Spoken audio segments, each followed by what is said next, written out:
once they classify it as a pre-existing condition, would that be like mental health counseling as a result of the rape, or STD treatment? That I do not know the details about why they would exclude that, especially in the specific cases that have been made aware in the media. And Tina, what is the Congressman's position on? Does he want a blanket ban on pre-existing conditions having higher premiums, or does he specify, between different?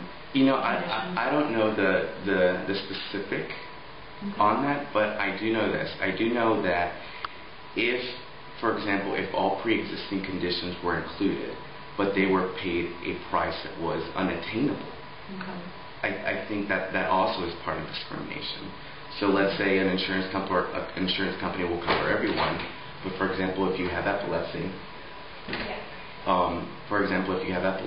and you're being charged this premium that no one can afford, that's still the insurance company being able to discriminate against you.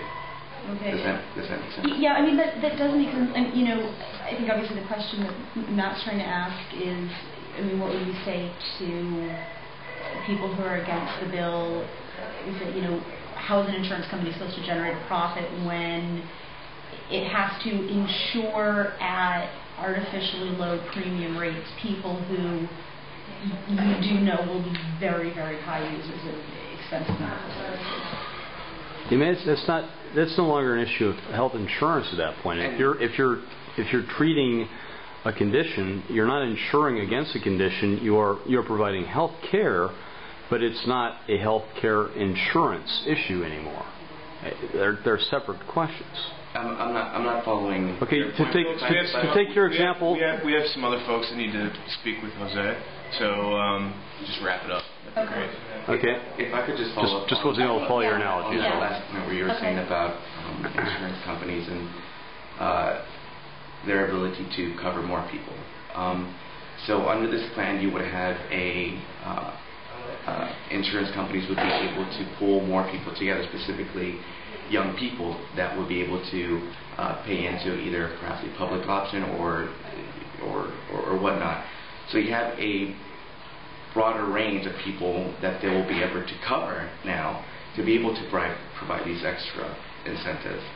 In the meanwhile, if this bill comes to pass as it is, people with pre-existing conditions will be slowly phased in 2013 when this bill will be enacted. So in the meanwhile, people with pre-existing conditions who've been denied coverage, they will all go into this risk pool. That way, insurance companies will be able to cover them until this law is enacted. So if the bill, I need him on the floor right now. I'm sorry. Okay, but if the bill's not enacted by 2013, what's the rush to get it passed this week? I think we're out of time. Well, I appreciate it. There's healthcare has been something that's been enacted for the last. We're out of time. We've got a bill on the floor right now, and I need him to help out. Can I grab your business card? Fair enough. Business card? Yep. Yeah, you got one already, right? And I'm actually originally from Colorado, but who you're with and that kind of stuff, because you filmed us in the Congressman's office, and so if you could do that. Sure. We'll send you the link to anything if we put it up. But you didn't ask, so. Fair enough. We'll send a link to it. Were you okay with them? Yeah, absolutely. Yeah. I got my card.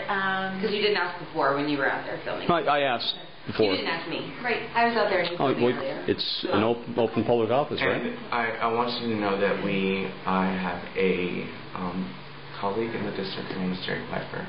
So if you want to speak with her in the district, I know sometimes it's difficult to come out here and watch. Okay. Do you have a card or contact information for that person? Oliver's a friend. Great. Thank you. And then we have teleconferencing. So if you want to, such a deal. from the district, you can do that as well. Yeah. Okay. All right. I can always come back out if you want. You don't have your card? Send me the questions. I am actually, I think, just I did give one. You got one, right? No, I did not. Yeah, you gave him a card. Didn't you? Yeah, you've got one in there. No, I didn't receive it. Oh, God, I thought I saw you hand him a card. I think I've got a couple left. Anyway, thanks for your time. I appreciate it. It's good to be able to have a nice civil discussion about the issues, and we do appreciate your time and willingness to sit down and talk to us. Of course. Thank you for stopping by. I know you're the scheduler. I am. Well, yes. So I handle the D.C. office. Our chief of staff is based in Colorado, so she's not here right now. Got it. But Well, thank you for your time.